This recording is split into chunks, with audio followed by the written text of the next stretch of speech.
Ito na yung aking nakuhang kahoy. May tali ko na ito. May uwi na sa bahay. Isang tali nga lang.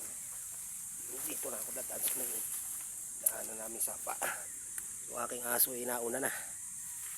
Ano na yung aking alaga. Si Dampy. Man talaga mga ng kahoy dito sa gubat.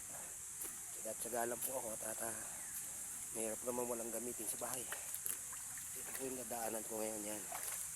Nadaanan ko medyo masukal. Mga bato-bato. Mahirap na lang po yung daanan.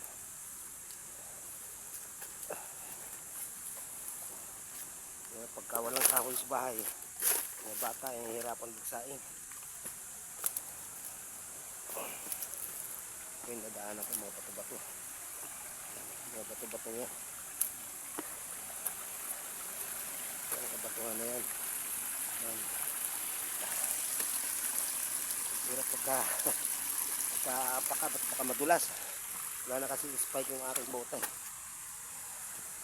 Ayan. Yung daanan. Delikadong madulas. Wala na yung apak. Pahinga muna po tayo. Pahinga muna ako.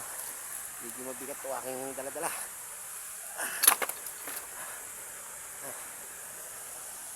Medyo mabigat po aking dala-dala kahit na santali lang.